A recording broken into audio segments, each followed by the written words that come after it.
Glória a Deus, como é bom estarmos aqui. Como é bom podermos adorar esse Deus maravilhoso. Eu não queria esperar para trazer a mensagem dessa noite, porque a gente cantou louvores a esse Deus maravilhoso. E eu queria aproveitar esse momento de adoração para a gente meditar na palavra de Deus. É tão forte o que a gente tem falado aqui, é tão importante o que a gente tem falado aqui, que a gente tem tido cuidado até na hora de separar os louvores. Louvores cristocêntricos, louvores em adoração a esse Deus maravilhoso. Então, nós estamos aí nessa série dele, por ele, para ele. Dele, por ele, para ele. E hoje o nosso subtema aí é Cristo é suficiente. Você pode repetir aí? Cristo é suficiente. Vou marcar meu tempo aqui. Enquanto eu estou marcando meu tempo, você vai, por favor, abrir sua Bíblia em 1 Coríntios, primeira carta do apóstolo Paulo à igreja de Corinto, capítulo 2, versículo 1. 1 Coríntios, capítulo 2, versículo 1.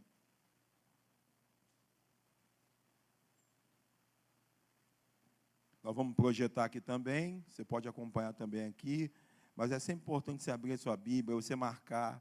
Coloca, de repente, a data de hoje, coloca quem está pregando, para que você guarde ali na sua memória, para que você tenha isso aí com você, esse dia, essa noite. Então, 1 Coríntios, capítulo 2, versículo 1.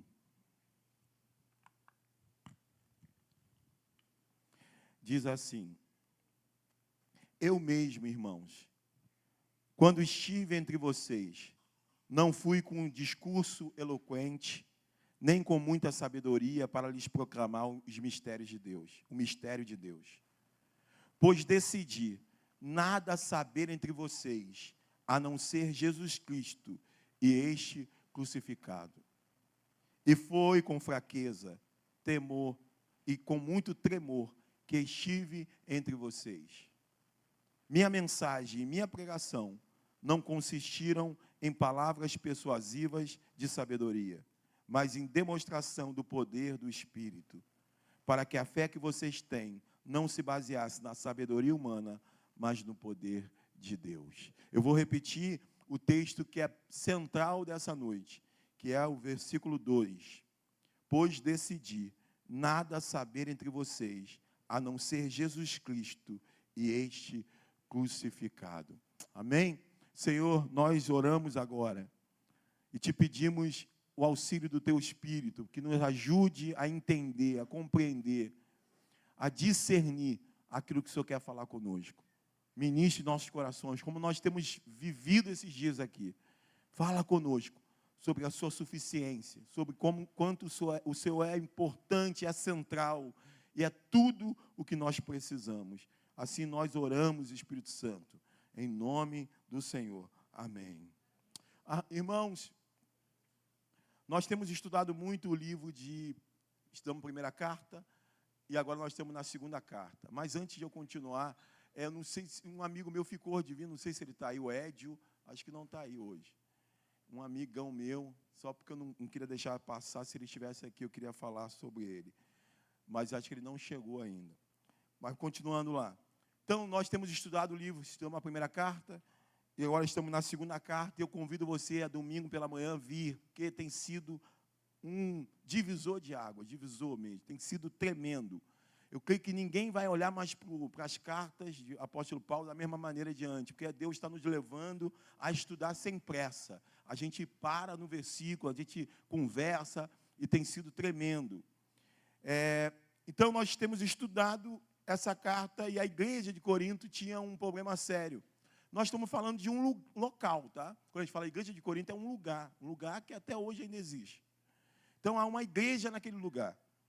E havia um problema acontecendo ali, que era um problema de culto à personalidade. O que eu estou falando? Lá, 1 Coríntios 1,12, pode colocar aí para a gente, por favor, você vai ver Paulo dizer o seguinte, ele vai dizer, olha, 1 Coríntios 1,12, com isso quero dizer que algum de vocês afirma, eu sou de Paulo, ou eu sou de Apolo, ou eu sou de Pedro, ou ainda, eu sou de Cristo. O que Paulo estava querendo dizer com isso? Havia uma divisão na igreja por personalidades. Uma família informou a Paulo: Paulo, a igreja que você fundou, a igreja de Corinto, está dividida. Ela está com gente levantando bandeira para Pedro, gente levantando a bandeira para Apolo, gente levantando a bandeira para Paulo, para você, Paulo, tem gente levantando a bandeira de Cristo. E eu sempre, quando estudava, quando eu era adolescente, quando eu li isso aqui, eu falei: poxa, se tem um grupo de Cristo, então está resolvido, eu quero estar no grupo de Cristo. Eu não quero estar no grupo de Apolo, eu não quero estar no grupo de Pedro, eu não quero estar no grupo de Paulo, eu quero estar no grupo de Cristo, porque aí está resolvido. Só que esse grupo de Cristo é meio que de excluir o outro. Tipo assim, eu sou de Cristo e vocês não são. Então não é bom também, porque Cristo não está dividido. Cristo não está dividido. Então, havia isso, um culto à personalidade. Por quê? Porque esse ambiente dessa cidade, e nessa época, o mundo era tomado por filosofia, por gente que tinha pensadores, filósofos famosos, muitos que são estudados até hoje. Então, a sabedoria humana era aquilo que estava em destaque naquele período. E os irmãos da igreja acharam que eles poderiam trazer essa ideia de culto à personalidade para dentro do ambiente da igreja. Então tinha gente que tinha preferência. Eu gosto de Apolo, eu gosto de Paulo. Então tinha essa divisão. E é dentro desse contexto que a gente leu 1 Coríntios capítulo 2, versículo 1 ao 5. Paulo vai começar agora a falar do quão grave é você cultuar personalidades. Você colocar a eloquência, a sabedoria, a capacidade humana no lugar daquilo que é mais importante, que ele diz aqui, que é o Cristo e o Cristo crucificado. Então, é esse o contexto de que Paulo vai falar com a gente aqui, e a gente vai analisar esses 5 versículos, um por um. Então, pessoal aí da mídia, 1 Coríntios 2, de 1 ao 5, a gente, toda vez que eu for falar o 1, aí pode colocar, e pode deixar aqui depois o 2, porque a gente vai refletir um por um para a gente entender. Eu dividi aqui em 3 pontos principais o que Paulo faz aqui. Primeiro, ele vai falar sobre a forma que ele se comunicou. Por quê? Voltando, quem fundou a igreja de Corinto? Quem plantou a igreja de Corinto? Foi Paulo. Paulo, em uma das suas viagens, ele começou esse trabalho do zero. E a partir da evangelização, da proclamação da palavra, irmãos se converteram no lugar hostil. Nós falamos de manhã que quando alguém queria humilhar uma pessoa, ela dizia: você se corintianizou.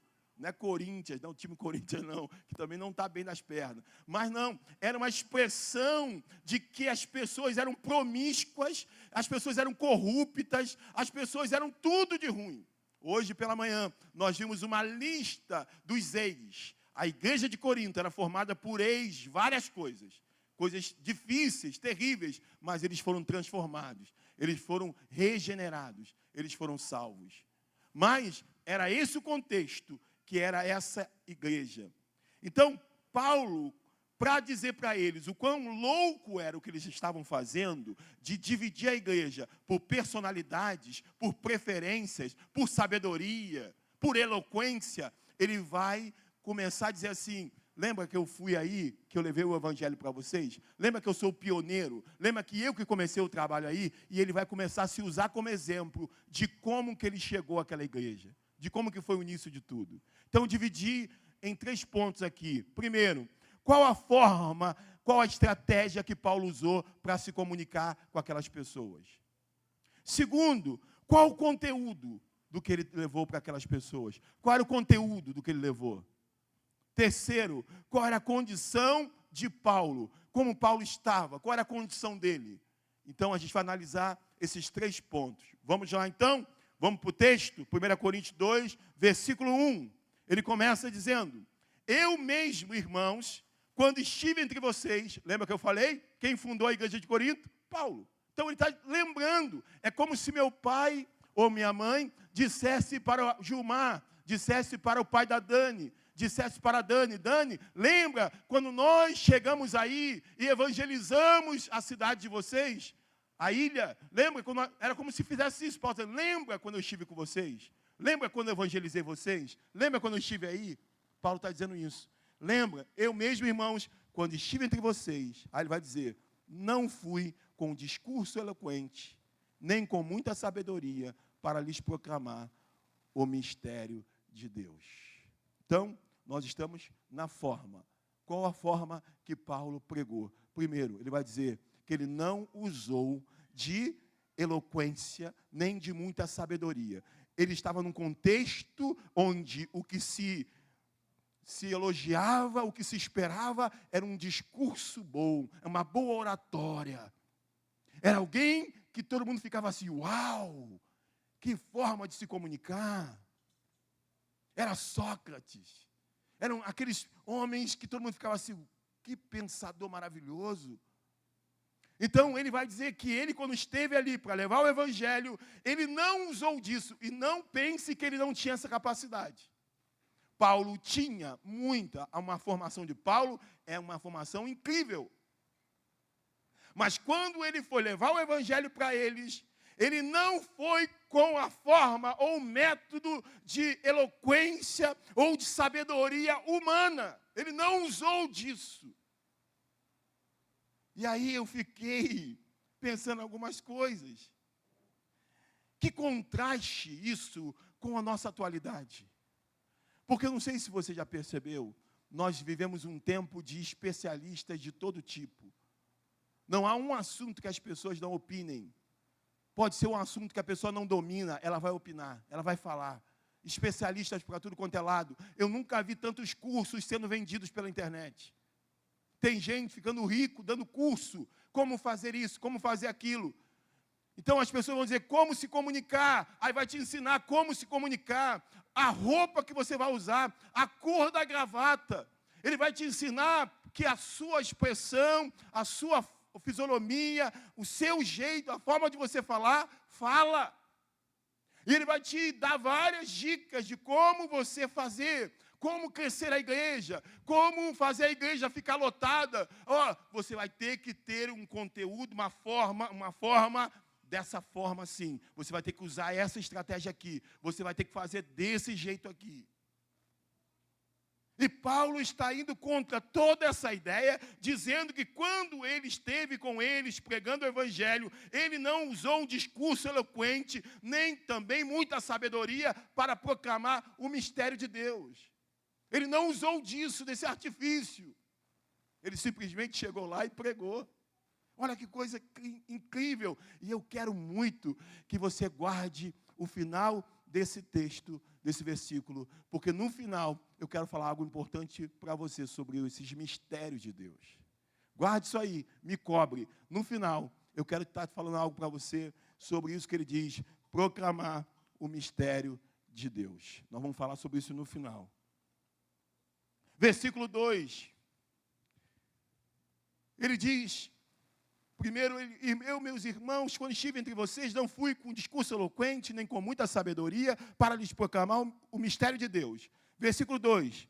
Pois decidi nada saber entre vocês, a não ser Jesus Cristo e este crucificado. Primeiro, a forma não foi eloquente, nem de sabedoria humana. Segundo, o conteúdo da pregação de Paulo era um só, Jesus Cristo e esse crucificado. Olha que coisa interessante, irmãos. Paulo diz que ele decidiu. Quando ele olhou o contexto daquela igreja, quando ele olhou as pessoas, quando ele olhou o que eles esperavam, ansiavam, que era uma boa oratória, uma sabedoria humana, ele fez o contrário. Primeiro, ele não usou de nenhum desses artifícios de eloquência. E segundo, o conteúdo da pregação de Paulo era um só. Ele decidiu, eu não pregarei nada que não seja Jesus Cristo e este crucificado. Ele colocou isso como alvo da pregação dele, como a gente tem usado o alvo. Ele colocou Cristo centralizado ali. Eu decidi nada a saber entre vocês, a não ser Jesus Cristo e esse crucificado. Ainda hoje, o ponto fundamental da vida cristã é o significado do Jesus Cristo crucificado. O ponto fundamental, porque para ressuscitar, Jesus tinha que morrer. E a morte de Jesus trouxe-nos vida, trouxe-nos esperança. E Paulo está dizendo, não faz sentido eu pregar outra coisa como tema central que não seja esse Cristo crucificado. Eu não posso substituir esse conteúdo por qualquer outro conteúdo que não seja o Cristo crucificado. E o que nós temos feito esses dias é trazer esse Cristo crucificado para o centro da nossa mensagem. É tão tentador usar outros temas que Paulo deixa aqui registrado. Irmãos, é tentador a gente tirar o Cristo crucificado do tema central da nossa mensagem e a gente colocar outros temas. Por quê? Porque às vezes a gente quer satisfazer o anseio das pessoas, o anseio humano, o desejo humano das pessoas. E quando Paulo olha para aquele público e ele analisa, e há muita gente que faz isso, eu vou fazer um estudo do lugar onde eu vou plantar uma igreja. Qual é o anseio daquelas pessoas daquela região? O que elas esperam? Se é na região do Brumadinho, essas pessoas sofreram um baque, aquela cidade foi ferida, machucada. Tem muita gente com depressão até hoje por tudo que aconteceu. Eu vou plantar uma igreja ali, então eu vou ter que usar de uma outra estratégia. Eu vou tentar falar de coisas da alma, da dor e tal. Eu vou fazer assim. Paulo, olhando para Corinto, diz o que eles esperam, o que eles querem ouvir, o que eles pretendem ouvir. Eles querem sabedoria, eles querem eloquência, eles querem isso. Mas eu decidi não pregar outra coisa que não seja Cristo e Cristo crucificado. Gostem ou não, aceitem ou não, como de manhã nós vimos que Paulo diz que o ministério dele era triunfante.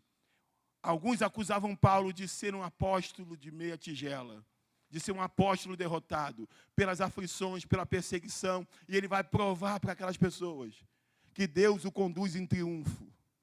Ele vai usar a mesma expressão lá do triunfo romano. Os romanos, quando venciam uma batalha, eles entravam na cidade festejando porque venceram uma guerra. E no meio daquelas mulheres e daquelas crianças que estavam festejando, passavam os soldados e passavam os prisioneiros. E trazendo tudo que tinham conquistado na guerra, todos os despojos. E as mulheres lançavam perfumes, lançavam pétalas de flores, comemorando a vitória do exército. Paulo usa essa analogia para dizer que Deus o conduz em triunfo. E que o ministério dele exala o bom perfume de Cristo. Como aqueles exércitos entrando, o ministério de Paulo, Deus conduz ele em triunfo e há um perfume no ar. Só que aquele perfume que as mulheres lançavam, eles tinham um cheiro de vida para os vitoriosos, só que tinham prisioneiros que aquele perfume se transformava em cheiro de morte, porque depois eles seriam mortos ou seriam escravos. Então, no mesmo cortejo, havia o cheiro para a vida e havia o cheiro para a morte. Paulo usa essa analogia para dizer, o ministério que Deus me confiou é triunfante. E segundo, o ministério que Deus me confiou sempre produz resultado, seja para a vida ou seja para a morte. A palavra de Deus não volta vazia. Então é isso que ele está dizendo. Eu não vou pregar outra coisa a não ser Jesus Cristo e este crucificado. Para vocês entenderem o quanto era difícil escolher esse tema no contexto dos gregos e no contexto dos judeus. Eu queria que você lesse comigo 1 Coríntios, capítulo 1, versículo 18. Olha como era difícil pregar isso. E ainda é o dia de hoje, muito difícil. 1 Coríntios 1, 18. Porque a palavra da cruz é loucura para os que perecem. O que Paulo coloca como central é uma loucura para aqueles que o ouvem. É uma loucura, porque como pode o Deus Todo-Poderoso encarnar? Como que pode o Deus Todo-Poderoso aprender a andar? Como pode o Deus Todo-Poderoso ser amamentado? Como pode o Deus Criador dos céus e da terra andar nessa terra, sentir sede? Como pode o Deus Todo-Poderoso ser morto, crucificado? Tem um texto em Atos que é interessante, que diz assim: mataram o autor da vida. Como que alguém mata o autor da vida? Só tem um jeito, é o autor da vida se deixando ser morto para redimir nossos pecados. Então ele vai dizer, porque a palavra da cruz é loucura para os que perecem. O que Paulo escolheu como tema central, que é a cruz de Cristo, era loucura para aquelas pessoas. Mas para nós que somos salvos, é o poder de Deus. Porque está escrito: destruirei a sabedoria dos sábios e aniquilarei a inteligência dos inteligentes. Onde está o sábio? Onde está a escriba? Onde está o inquiridor deste século? Porventura não tornou Deus louca a sabedoria deste mundo? Visto como na sabedoria de Deus o mundo não conheceu a Deus pela sua sabedoria, aprove a Deus salvar os crentes pela loucura da pregação. A pregação, Cristo crucificado, é loucura. A sabedoria humana não conseguiu compreender e chegar a isso. Era loucura para eles. Olha para quem Paulo estava pregando, olha que diz: porque os judeus pedem sinal, faz o sinal. Desce da cruz para que creiamos. Faz o sinal para que eu te siga. Os judeus pediam um sinal.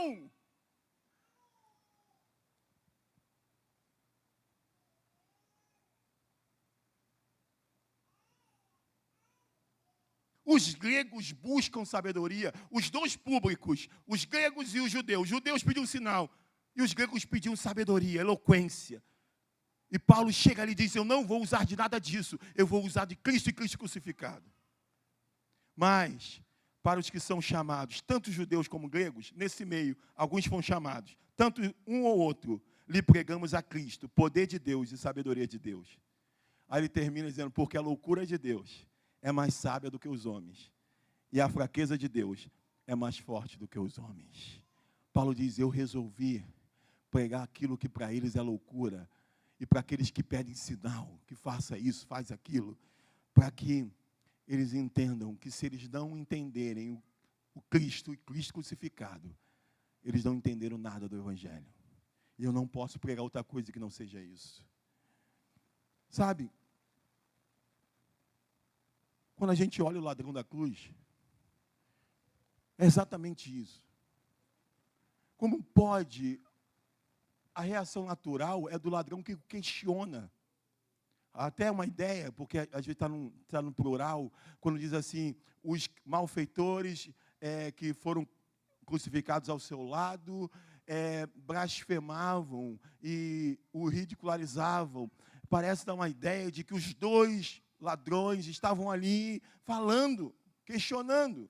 Mas em algum momento a chave de um dos ladrões vira. Alguns acham que foi exatamente quando Jesus disse na cruz, sofrendo: Senhor, perdoa-lhes porque eles não sabem o que fazem. E aquilo veio para aquele homem, porque ele sabia que Jesus não tinha culpa. E aí ele olha e ele vai, quando o outro continua falando, quando o outro continua praguejando, quando o outro continua insultando, ele vai dizer: não pare com isso, porque nós estamos pagando pelo crime que cometemos, mas esse homem nada fez. E ele diz para aquele homem ensanguentado, para aquele homem agonizando, ele diz: lembra-te de mim quando entrares no teu reino. Ele olha para aquele homem numa condição totalmente vulnerável, e ele enxerga naquele homem vulnerável o próprio Deus. Isso é loucura. E a gente passando luta e questionando se Deus de fato está na nossa vida. Você não é medido pela luta que você passa, você é medido pelo Cristo e Cristo crucificado. Não é a medição da sua vida se está estável, se deu certo, se deu errado, se foi curado, se não foi curado. A medição da tua vida com Deus é o Cristo e Cristo crucificado. Se você crer nele, você já tem ele. E aquele homem olha e diz, lembra-te de mim. Isso é loucura. A gente olha, parece lindo, mas a reação natural é do outro ladrão.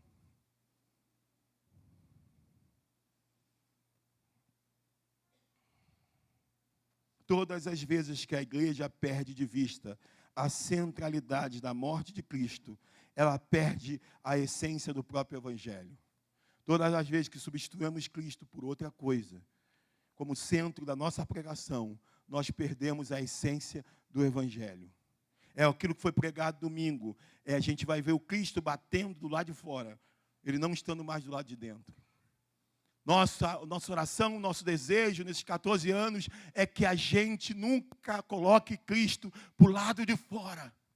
Que Ele sempre esteja dentro, que Ele sempre tenha autonomia, que Ele seja sempre o centro da nossa fala, ainda que não seja glamuroso isso, ainda que não seja algo que venha atrair uma multidão incontável. Ainda que a gente olhe para o lado e tenha um contraste com a realidade de fora e com a nossa realidade, não importa. O que importa é que Cristo é a essência desse lugar. E é tentador. É tentador quando as contas chegam, é tentador quando a gente vê, às vezes, uma dificuldade para fazer qualquer coisa com um número menor de pessoas.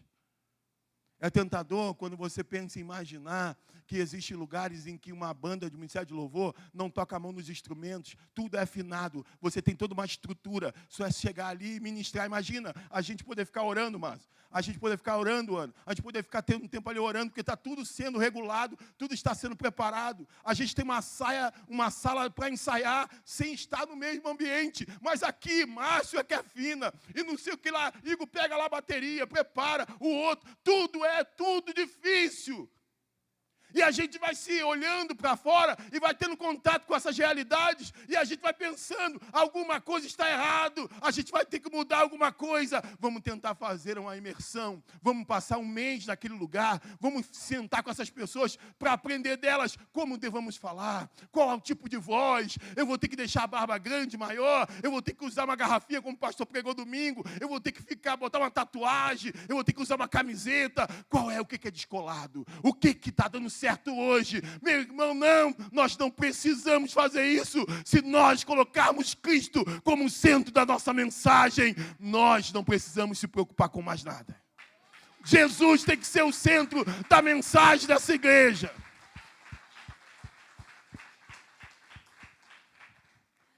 Qual a condição de Paulo? Passamos lá para o versículo 3. Qual a condição que Paulo chegou lá para pregar o evangelho lá? Olha como ele vai dizer. E foi com fraqueza, temor e com muito tremor que estive entre vocês. Que loucura é essa? Quando Paulo evangelizou aquela igreja, olha como ele chegou lá, gente. Olha a condição de Paulo.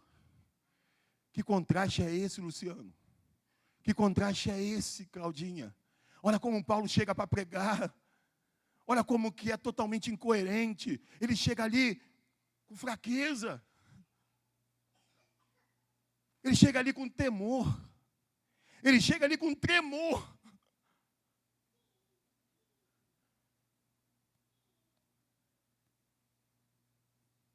O que se espera daquela região? O que se espera naquele tempo? O que se esperava do orador? Se esperava força do orador. O orador forte. O orador destemido. O orador que encara uma multidão. Mas Paulo estava fraco. O que se esperava de orador? Um destemor. Ausência de temor, coragem, intrepidez, valentia do orador. Paulo estava com temor. O que se esperava do orador? Postura ereta e dominadora. A gente chega, boa noite. Como que Paulo estava? Paulo estava tremendo. Não que ele estivesse fraco, mas uma coisa que Márcio falou uma vez que eu nunca mais me esqueci. E quem sobe nesse lugar que sabe, ou em qualquer plataforma para ministrar a palavra, o evangelho. Márcio falou uma vez, eu já toquei para públicos grandes, na banda que eu fazia parte. Eu já toquei em shows. Eu já abri evento para bandas maiores. Mas nunca é igual eu estar na igreja ministrando. Parece que há uma força, um peso, uma responsabilidade, um temor, um tremor. Porque diante da palavra da cruz, diante de Cristo, Cristo crucificado, não há forte. Diante da responsabilidade de ministrar o Evangelho, não há quem se levante. É isso, que Ele cresça, que eu diminua, que Ele apareça, e não eu. Que eu me constranja diante da sua glória. A gente fica constrangido diante da mensagem do Evangelho, do Cristo que morreu por mim. Eu não subo petulante, eu subo humilhado. Paulo chega assim, pelo desafio de pregar esse tema central. Então ele chega a uma condição de fraqueza, de temor e de tremor. E inventam o que aí fora? Que nós, para pregarmos o evangelho, nós temos que passar a imagem de fortes. Use um sobrenome bem forte. Davi Trovão. Pastor Davi Trovão. Não, por favor, tira o pastor, bota o apóstolo Davi Trovão. Rapaz, você tem luz no seu sobrenome. Use esse luz, cara. É aí. Apóstolo Luz. Apóstolo Rajada de Fogo. E a gente vê isso. Por quê? Porque se criou a ideia que eu preciso ser forte. Conta a história que havia uma igreja muito bonita, que tinha um vitral atrás de uma cruz. Um vitral lindo. E o pastor que pregava ali era um homem muito grande, muito alto. Quando ele ia pregar, ele cobria aquela imagem da cruz atrás dele. Um dia veio um pregador de baixa estatura. E quando aquele pregador de baixa estatura começou a pregar, uma menina falou: mãe, cadê aquele pregador que faz a cruz desaparecer? Cadê, mãe? Às vezes a gente faz isso, a gente se coloca de um jeito que a cruz desaparece e a gente que aparece. Quando na verdade é o Cristo crucificado que tem que ficar evidenciado. Toda vez que você coloca uma desculpa para pregar o Evangelho, pela sua capacidade, pela sua dificuldade, pela sua timidez, pelo que você não consegue, por tanta coisa, você está colocando o foco do Evangelho em você e não no Deus que tem poder sobre todas as coisas. O foco não é você e nem sou eu, o foco é Cristo e a obra dele realizada na cruz do Calvário. Já partindo para o fim, eu vou falar da forma e o conteúdo, mais uma vez, versículo 4 do texto principal. Versículo 4 e 5. Ele vai dizer: minha mensagem e minha pregação não consistiram em palavras persuasivas de sabedoria, mas em demonstração do poder do Espírito, para que a fé que vocês têm não se baseasse na sabedoria humana, mas no poder de Deus. Paulo vai dizer: olha, eu não usei de nenhum artifício humano, para que no final a fé de vocês não ficasse apoiada nas minhas habilidades, mas sim no poder do Cristo e Cristo crucificado. Irmãos, toda estratégia é bem-vinda. Toda estratégia é bem-vinda. Mas toda estratégia que não coloca o Cristo no centro, ela é uma perda de tempo. Por isso que eu sou crítico do radical. Por isso que eu sou crítico do radical. De qualquer movimento que tente impor pelo medo ou pelo constrangimento um resultado que só a cruz de Cristo pode dar. O constrangimento de um impacto, de uma simulação, de uma igreja perseguida, não vai ter efeito duradouro, dura uma semana, dura um mês, dura um ano, mas se você entender o Cristo crucificado, isso nunca mais sai da sua vida. Você pode se enfraquecer, você pode ficar um tempo estranho, mas nunca mais você o abandona, porque você já entendeu que o segredo não está na circunstância, o segredo não está no impacto do medo, da coação, o segredo está no Cristo e Cristo crucificado por você e por mim. Eu vou levar para um lugar e vou dar um susto, vou mostrar que não sabe Bíblia. vou identificar quem é pastor e vou humilhar aquele pastor sexta, sábado e domingo, mostrando para ele que ele não sabe Bíblia. Vou mostrar e estimular a igreja perseguida, para que vocês vejam que enquanto vocês estão dormindo, tem gente sendo perseguido. Isso tudo é muito legal. Mas se no final, o nome de Cristo não ficar evidenciado, e a pessoa entender que é Ele, por Ele e para Ele, não adianta nada. Tem gente que vai pelo medo e continua pelo medo. Tem gente que vai pela dor e continua pela dor.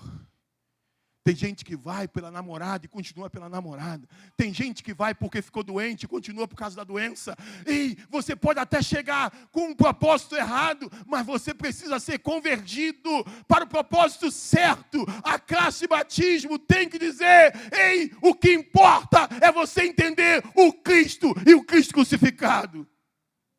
Toda estratégia que não levar você a entender isso é uma perda de tempo, é algo emocional, é estratégia humana, é perda de tempo, seja encontro com Deus, seja radical, seja o que for. Se não tiver isso como central, não adianta nada.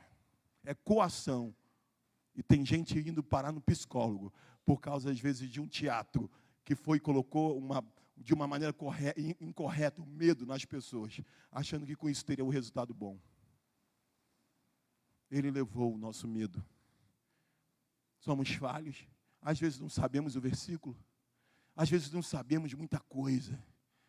Mas se você não sabe, você pode buscar, tentar saber. Talvez você morra e não saiba tudo. Mas se você souber que Ele entregou a vida por você, isso já basta na sua vida. Você vai buscar melhorar, você vai buscar estudar, mas ainda que minha mãe tenha algumas dificuldades, coisas que ela não consegue avançar. Ainda que ela não tenha, que ela não consiga, ainda que ela não consiga escrever um texto, ainda que ela não consiga ler a Bíblia direito, ainda que ela dependa de alguém para ler, ela ainda assim entendeu que Cristo é aquele que se entregou por ela e se deu por ela. Isso basta. Sua fé não pode ser baseada no medo. Paulo disse: olha, eu não fiz nada desses esquemas aí, sabe por quê? Para que sua fé não tivesse base na sabedoria humana, mas no poder de Deus. Ou seja, é possível alguém ter fé na coisa errada.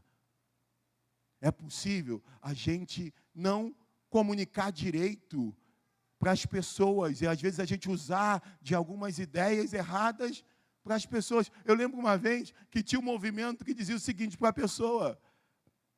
Tinha lá na apostila, fala assim para a pessoa: perdoa a Deus. Perdoa a Deus. Ah, é? Perdoa a Deus. Você está revoltado porque seu filho morreu? Você botou a culpa em Deus? Perdoa a Deus. E eu fui questionar um pastor: ei, como que se pode dizer isso para uma pessoa? Ele disse: não, olha, você não está entendendo.